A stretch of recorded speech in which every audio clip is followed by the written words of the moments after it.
बोलिए हर हर महादेव की जय, पार्वती मैया की जय। प्रिय भक्तगण, आज हम एक बेवफा मर्द की कहानी बताएंगे, जिसमें एक जंगल में एक तोता और एक मैना रहते थे। तोता उसी जंगल में रहता था जिस जंगल में मैना रहती थी। कुछ दूर पर तोता रहता था और कुछ दूरी पर मैना रहती थी। और मैना जहाँ बैठी थी वहीं तोता उड़ता हुआ आया और बैठ गया। तो मैना बोली, तुम मेरे सामने से हट जाओ, मैं तुझे देखना नहीं चाहता हूँ। तब मैना बोली, तोता बोला, क्यों बहना, क्या हो गया है, तुम्हें क्यों नहीं देखना चाहती है? तब मैना बोली कि क्या कहूँ भैया, इस कलयुग में हम बहुत दुखी हैं इस संसार की रीति रिवाज को देखकर। हम एक कथा सुनाते हैं आपको कि मर्द बेवफा होते हैं। एक समय की बात है, एक गांव में एक सेठ रहता था। वह सेठ एक नौकर रखता था और सेठ की एक बेटी भी थी। सेठ बहुत धनी था और वह नौकर पर बहुत विश्वास रखता था। लेकिन नौकर जो था, जिस थाली में खा रहा था उसी थाली में छेद कर रहा था। एक दिन की बात है, जब सेठ सो रहा था तब उसकी नज़र सेठ की तिजोरी पर पड़ी और वह सोचा, क्यों नहीं यह सब माल पैसा सब चुरा लिया जाए। और वह यही तरकीब सोचकर पैसा जो था रात को उठकर तिजोरी वाला रूम का ताला तोड़ दिया।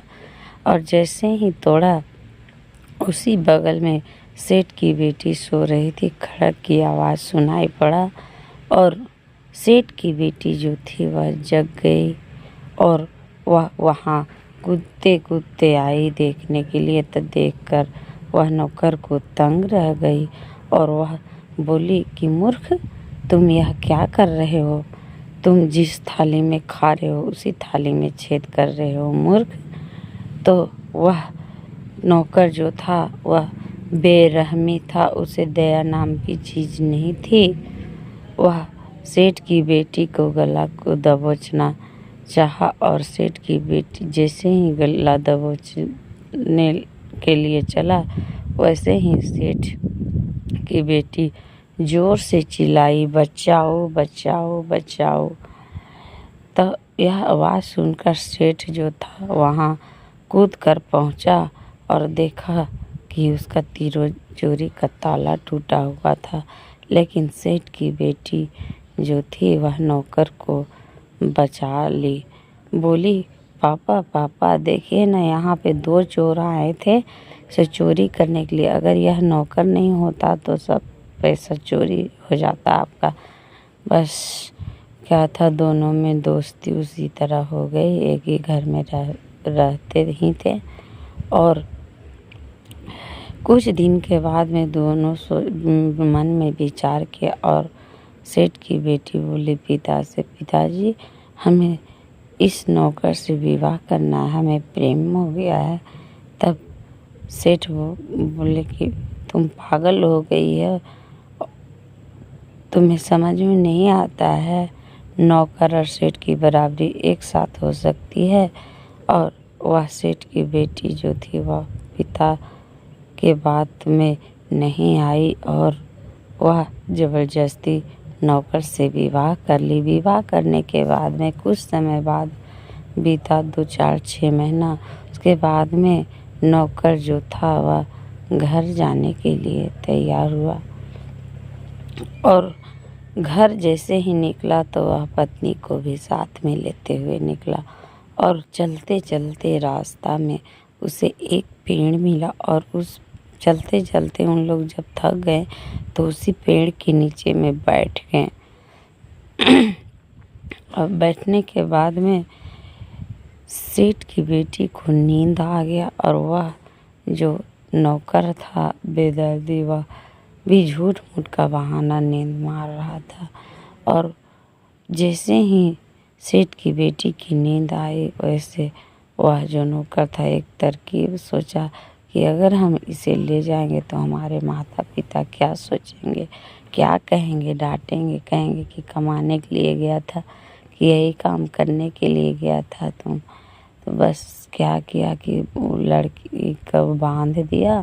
और बांधने के बाद में वह जो था एक बगल में कुआं, उस कुआं में ढकेल दिया। उसी कुएं के कुछ दूरी पर एक किसान बेचारा जो था वह शंकर भगवान के परम भक्त था और वह ध्यान में मग्न था। और जैसे ही उसके ध्यान टूटा वैसे ही इस लड़की की आवाज़ उसके कानों तक सुनाई पड़ा। और जैसे ही वह किसान सुना दौड़ा आया तो देखा इस कुएं में एक लड़की गिरी हुई पुकार रही है। तब फिर उसके बाद में हुआ कि किसान जो था वह किसी तरह से कुआं से लड़की को निकाला और उसे उसी सेठ के घर में पहुंचा दिया। कुछ दिन के बाद में नौकर जो था वह सेठ के घर पहुंचा तो वहां अपनी पत्नी को देखकर तंग रह गया। फिर भी सेठ की बेटी जो थी वह उसे पति मानती थी। और फिर कुछ दिन के बाद में सेठ की बेटी जो फिर उसके साथ ससुराल जाने के लिए तैयार हो गई। और जब फिर चलती गई उसी तरह एक पेड़ मिला और पेड़ के नीचे जैसे बैठी उसे नींद आ गया। और उसके बाद में नींद आते ही वह लड़का सोचा कि तबर तो बच गई, अगर इसका गर्दन ही उड़ा दिया जाए, अगर यह जिंदा रहेगी तो हमें परेशान करेगी, हमारे माता पिता क्या सोचेंगे। बस उसका गर्दन जो था काट के और उसी कुआं में डाल दिया। बोलिए हर हर महादेव की जय।